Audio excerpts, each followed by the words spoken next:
Hello, here we are on the 14th of July. You're looking down there at the reservoir. I've come a bit too far north. David and Alan would have walked on the far side of that all the way along the far side, and then they're going back up here and away, if I can do it, away up that way towards Ben Alder. So as I say, I'm a little bit too far north of where they actually would walk, but you get a damn good view of where they would, and I'm more like one of the redcoats, I feel, on high ground with a telescope maybe, looking down for any movement on the landscape. Chapter 22, The Flight in the Heather, the Moor. The sun was not long up and shone straight in our eyes. A little thin mist went up from the face of the moorland like a smoke, so that, as Alan said, there might have been 20 squadron of dragoons there, and we none the wiser. We sat down therefore in a howe of the hillside till the mist should have risen, and made ourselves a dish of dramach, and held a council of war. Dramach is some form of food. We'll find out what soon. David, said Alan, this is the kittle bit. Shall we lie here till it comes night, or shall we risk it and stave on ahead? Well, said I am tired indeed, but I could walk as far again if that was all. Aye, but it isna, said Alan, nor yet the half. This is how we stand. Appin's fair death to us. To the south it's all Campbell's, and not to be thought of. To the north, well, there's no muckle to be gained by going north. Neither for you that wants to get at Queensferry, nor yet for me that wants to get to France. Well then, we'll can strike east. East be it, says I, quite cheerily. Well then, east, you see, we have the moors, said Alan. Once there, David, it's mere pitch and toss. Out on yon bald, naked, flat place, where can a body turn to? Let the red coats come over a hill, they can spy you miles away. And the sorrows in their horses' heels, they would soon ride you down. It's no good place, David, and I'm free to say it's worse by daylight than by dark. Alan, said I, hear my way of it. Appin's death for us. We have none too much money yet, nor yet meal. The longer they seek, the nearer they may guess where we are. It's all a risk, and I give my word to go ahead until we drop. Alan was delighted. There are whiles, said he, when you're altogether too canny and Whiggish to be company for a gentleman like me. But there come other whiles, when you show yourself a metal spark, and it's then, David, that I love ye like a brother. The mist rose and died away, and showed us that country lying as waste as the sea. Only the moorfowl and the peewees crying upon it, and far over to the east a herd of deer moving like dots. Much of it was red with heather, much of the rest broken up with bogs and hags and peaty pools. Some had been burnt black in a heath fire, and in another place there was quite a forest of dead firs standing like skeletons. A wearier looking desert man never saw, but at least it was clear of troops, which was our point. We went down accordingly into the waste and began to make our toilsome and devious travel towards the eastern verge. There were the tops of mountains all round, you are to remember, from whence we might be spied at any moment.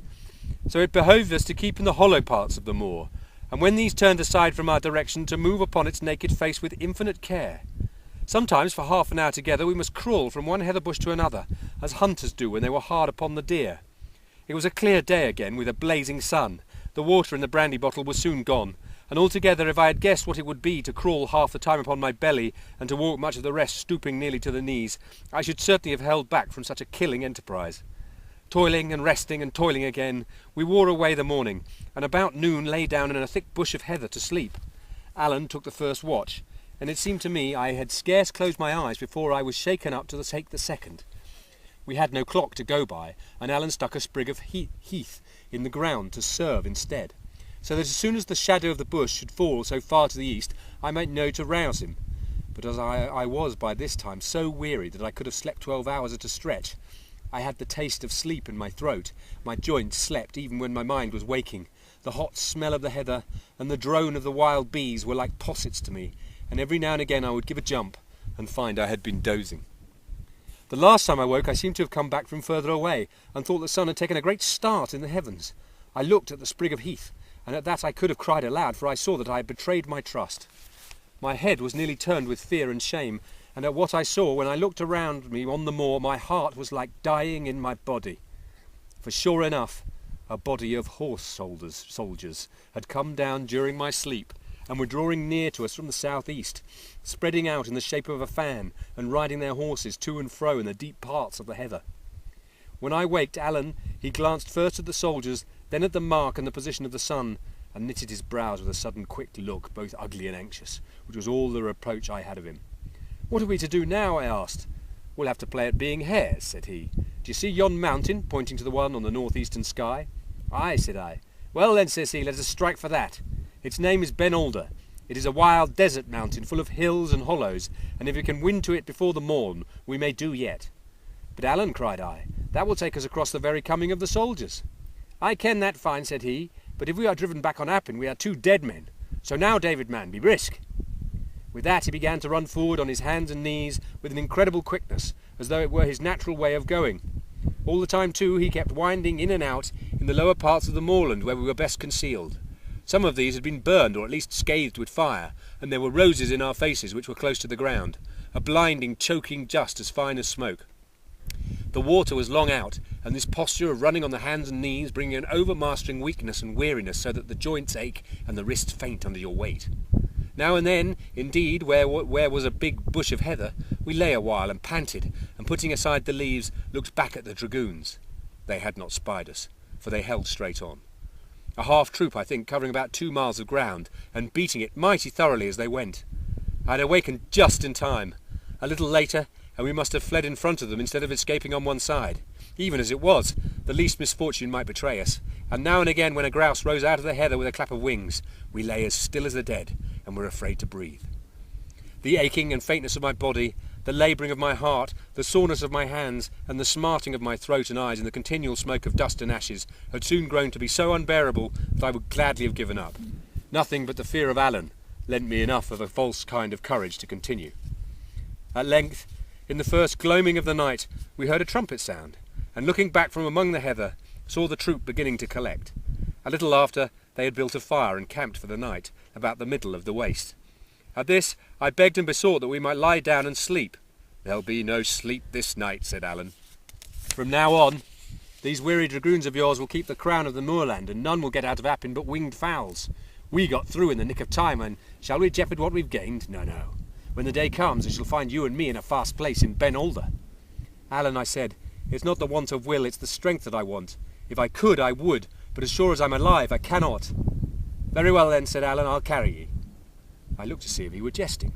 But no, the little man was in dead earnest, and the sight of so much resolution shamed me. "Lead away," said I, "I'll follow." He gave me one look as much to say, "Well done, David," and off he set again, at his top speed.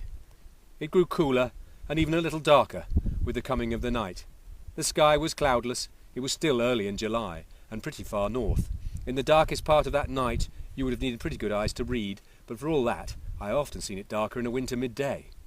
Heavy dew fell and drenched the moor like rain, and this refreshed me for a while, and when we stopped to breathe, I had time to see all about me the clearness and sweetness of the night, the shapes of the hills like things asleep, and the fire dwindling away behind us like a bright spot in the midst of the moor. Anger would come upon me in a clap that I must still drag myself in agony and eat the dust like a worm. But what I have read in books, I think few that have held a pen were ever really wearied, or they would write of it more strongly. I had no care of my life, neither past nor future, and I scarce remembered there was such a lad as David Balfour. I did not think of myself, but just of each fresh step which I was sure would be my last, and with despair, and of Alan, who was the cause of it, with hatred. Alan was in the right trade as a soldier. This is the officer's part, to make men continue to do things they know not wherefore and when, and if the choice was offered they would lie down where they were and be killed. And I dare say I would have made a good enough private. For in these last hours it never occurred to me that I had any choice but just to obey, as long as I was able, and die obeying.